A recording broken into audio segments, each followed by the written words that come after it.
இன்னைக்கு டேஸ்டியான ஒரு சைட் டிஷ் ரெசிபி பண்ண போகிறேன். இது சப்பாத்தி ரொட்டி கூட சாப்பிட ரொம்ப நல்லா இருக்கும். இது குக்கு கோமாளியில் ஷெரின் பண்ண ரெசிபி. இந்த சுவையான மட்டர் பன்னீர் எப்படி செய்யறதுன்னு இந்த வீடியோவில் பார்க்கலாம். ஒரு பேனில் கொஞ்சமாக எண்ணெய் ஆட் பண்ணுறேன். எண்ணெய் சூடானதும் இதில் 2 பெரிய வெங்காயம், 6 பல் பூண்டு, ஒரு சின்ன பீஸ் இஞ்சி சேர்த்து கொஞ்சம் நேரம் வதக்கலாம்.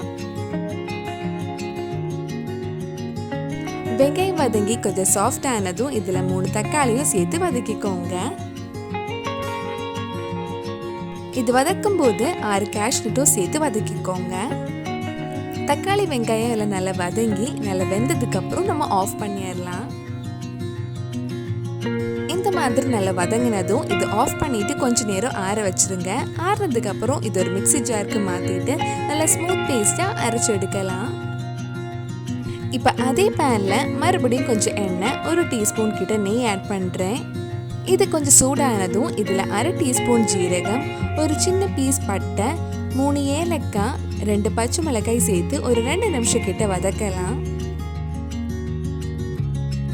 இது லைட்டாக கொஞ்சம் வதங்கினதும் இதில் 1/4 டீஸ்பூன் மஞ்சள் பொடி, 3/4 டீஸ்பூன் மிளகாய் பொடி, 1 டீஸ்பூன் மல்லிப்பொடி, நல்ல கலர் கிடைக்கிறதுக்காக 1 டீஸ்பூன் காஷ்மீரி மிளகாய் பொடி, 1/4 டீஸ்பூன் கரம் மசாலா சேர்த்து அந்த மல்லிப்பொடி மிளகாய் பொடி பச்சை வாசனை போகிற வரைக்கும் கொஞ்சம் நேரம் வதக்கலாம்.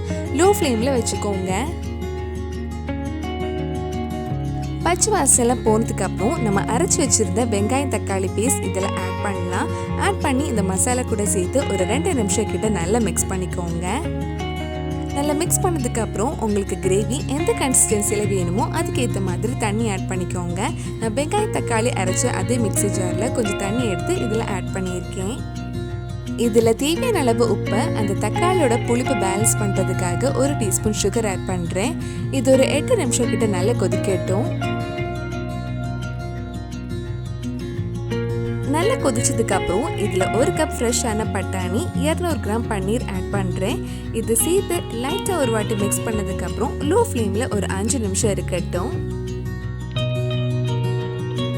இப்போ ஒரு 5 நிமிஷம் கிட்ட லோ ஃப்ளேமில் வச்சாச்சு. நம்ம கிரேவி ஆல்மோஸ்ட் ரெடி ஆயிடுச்சு. கடைசியாக இதில் 2 table spoon fresh cream, 1 teaspoon kasuri methi, கொஞ்சம் மல்லியிலையும் சேர்த்து மிக்ஸ் பண்ணால் நம்ம டேஸ்டியான மட்டர் பன்னீர் ரெடி ஆகிடும்.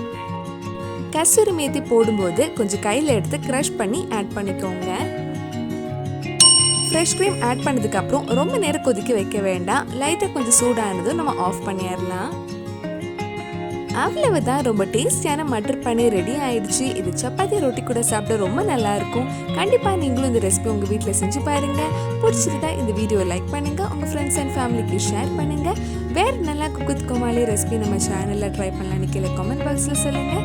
நீங்கள் இன்னும் என்னோட சேனலை சப்ஸ்கிரைப் பண்ணலைன்னா மறக்காமல் சேனலையும் சப்ஸ்கிரைப் பண்ணுங்கள்.